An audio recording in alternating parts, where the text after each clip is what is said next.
the daily practice na nagpapahusay ng focus at clarity. You wake up, and already there's noise. Not just sound, but the kind of noise that lives inside your head before you even open your eyes. The things you didn't finish yesterday, the things waiting for you today, the messages you haven't answered, the decisions you've been avoiding, and somewhere in all of that, there's supposed to be focus. There's supposed to be clarity. But honestly, it feels more like static, like trying to tune into a radio station that won't come in clear. You move through the morning, and you're present, but not really. You're doing things, but your mind is already 3 steps ahead, or still stuck 2 days behind. And the strange part is, you're not lazy, you're not unmotivated, you're just scattered. Like your attention got split into too many directions, and now you can't remember how to gather it back. You sit down to work, to think, to create, and it takes longer than it should just to settle in, just to begin. And even when you do, there's this faint sense that you're not operating at your best, not because you're incapable, but because something's missing, something you used to have more of. Focus, clarity, the ability to just be here, fully, without the background hum of everything else. People talk about focus like it's a skill you either have or you don't. Like some people are just naturally sharp, naturally present, and the rest of us are left trying to keep up. But that's not really how it works. Focus isn't a gift. It's a condition. And like any condition, it depends on what you feed it, how you treat it, what you expose it to. Adults today, we're surrounded by systems designed to fragment our attention. Every app, every notification, every open tab is quietly training us to split our focus into smaller and smaller pieces. And we adapt. We learn to function in that mode. We get good at juggling, but we don't realize that the juggling itself is the problem. Because focus isn't about doing more things at once. It's about doing one thing, without the pull of everything else. And clarity. Clarity doesn't come from having all the answers. It comes from having a mind that's calm enough to think, to process, to see what's actually in front of you. But when your attention is constantly being pulled, when your mental energy is being spent just managing distractions, clarity becomes rare. It becomes something you only experience in flashes, late at night maybe, or early in the morning before the day takes over. And you start to believe that's just how life is now, that this is what it means to be an adult. Busy, distracted, always a little behind. But it's not. It's just what happens when we stop protecting the one thing that makes everything else possible. Our ability to be present, to think clearly, to focus. I used to think focus was about discipline, about forcing myself to sit still and pay attention even when I didn't want to. And discipline matters, but it's not the foundation. The foundation is simpler than that. It's about creating the conditions where focus can happen naturally, where your mind doesn't have to fight just to stay on track. Because here's the thing, your brain is always trying to focus. That's what it's built to do. But if you're feeding it chaos, if you're starting your day in reactive mode, bouncing from one input to the next, then focus becomes exhausting. It becomes something you have to force, and anything you have to force eventually breaks down. So the question isn't, how do I become more disciplined? The question is, what am I doing that's making focus harder than it needs to be? And for most of us, the answer is everything. We wake up and immediately check our phones. We start the day by consuming, by reacting, by letting the outside world set the tone before we've even had a chance to set it ourselves. And from that point on, we're playing catch-up. We're trying to focus in an environment we've already cluttered, trying to find clarity in a mind we've already filled with noise. It doesn't work, not because we're weak, but because we're working against the way attention actually functions. There's a practice that changes this. Not a hack, not a productivity trick, a practice. And the word matters. Because practices aren't things you do once and check off a list. They're things you return to, things that shape you over time. This one is simple, stupidly simple. But simple doesn't mean easy, and it definitely doesn't mean obvious. The practice is this: you start your day in silence, not meditating. Not journaling, not doing anything that requires effort or structure, just being awake without input, without stimulation, without immediately filling your mind with someone else's voice, someone else's agenda, someone else's urgency. You sit, you stand, you move slowly. You let your brain wake up the way your body does, gradually, naturally, without being jolted into overdrive. And in that space, something happens. Not every time, not dramatically, but consistently. Your mind begins to organize itself. Thoughts that were tangled start to separate. Priorities that were buried start to surface.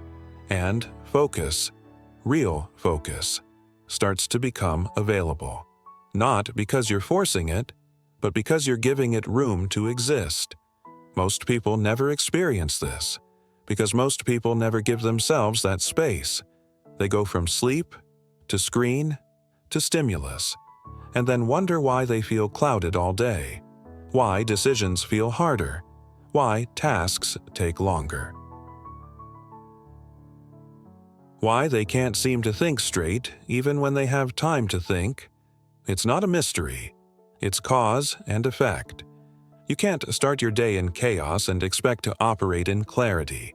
You can't flood your attention first thing in the morning and expect it to be sharp an hour later. The brain doesn't reset that fast. It carries the residue of everything you expose it to.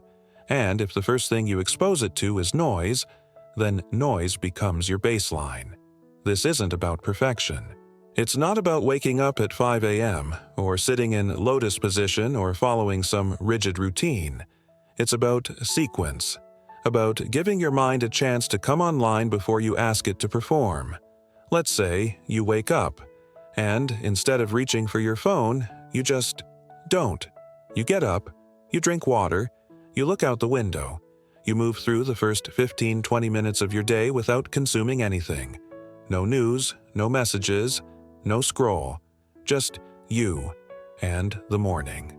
At first, it feels strange, almost uncomfortable, because we've trained ourselves to need that immediate hit of information, that sense of being plugged in. But if you stay with it, if you resist the pull just for those first few minutes, something shifts. Your thoughts start to settle. The mental clutter that usually follows you all day doesn't form.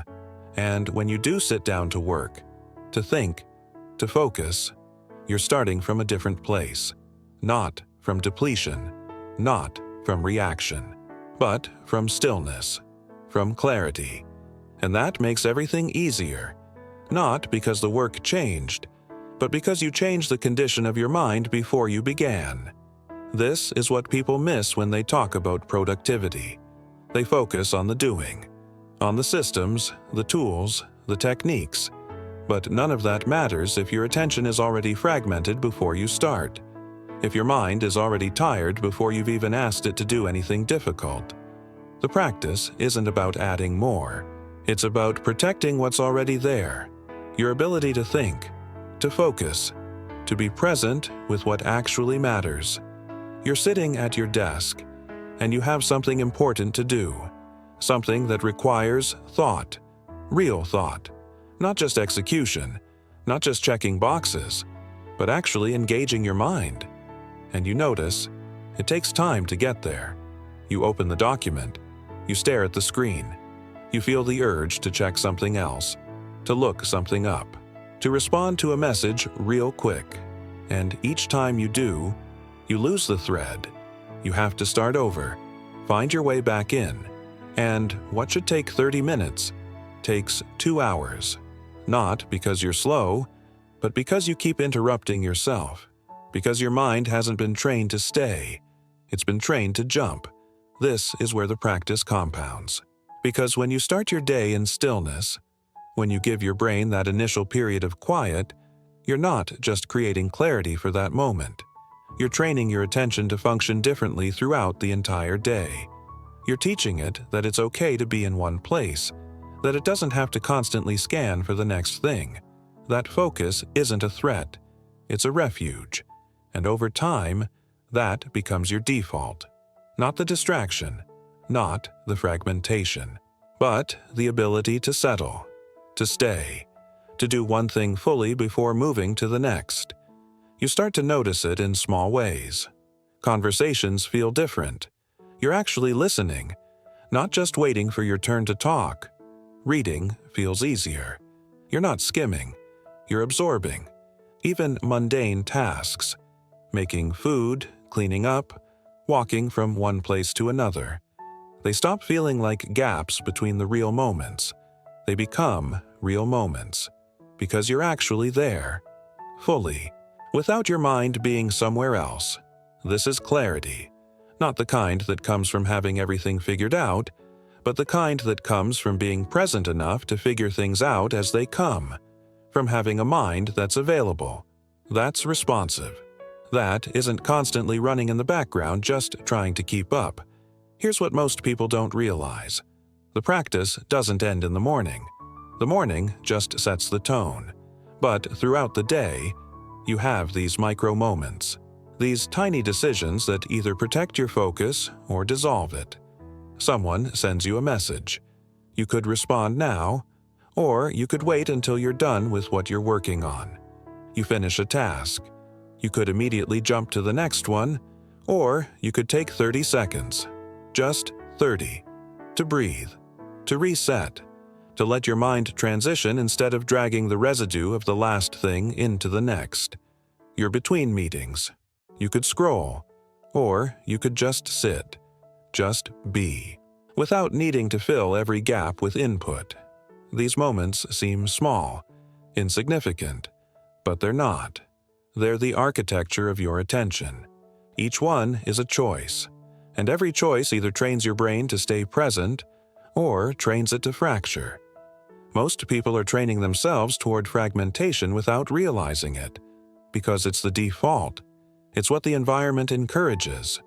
But you can choose differently, not by overhauling your entire life, but by making different choices in these small moments, by protecting the transitions, by giving your mind permission to rest between efforts instead of demanding constant productivity. This is how you build clarity that lasts, not by doing more, but by doing less, more intentionally, by recognizing that your attention is not unlimited, that every time you split it, you weaken it, and every time you protect it, you strengthen it. Over days, over weeks, this changes everything. Not because you're suddenly superhuman, but because you're functioning the way you're supposed to, the way you were always capable of functioning, before you trained yourself to do otherwise. I'm not asking you to overhaul everything. I'm not telling you to become a different person. What I'm saying is, if you want focus, if you want clarity, you have to treat them like something worth protecting. And the way you protect them is through practice, through returning, every day, to the same simple choice. Start in stillness. Move with intention. Protect the transitions. That's it. That's the practice. And over time, it doesn't just improve your focus, it changes the quality of your life. Because focus and clarity aren't just about getting more done, they're about being more present, more alive, more capable of experiencing what's actually happening, instead of constantly living in the noise of what might happen, what did happen, what should be happening. This space we're in right now, this isn't a one-time thing. It's not a video you watch and move on from. It's a place you can return to, whenever you need to remember, whenever you feel yourself slipping back into the noise. Because the truth is, clarity isn't something you achieve once and keep forever. It's something you practice, every day. And some days are easier than others. But the practice itself, that's what holds you. That's what brings you back. So if this made sense to you, if something here landed, then come back. Not because I need you to, but because you might need to. Because in a world that's constantly pulling your attention in every direction, having a space that pulls you back to yourself, that matters. You don't have to do anything right now. You don't have to change everything tomorrow. You just have to notice. Notice how you start your day. Notice where your attention goes. Notice the moments when you're present and the moments when you're not.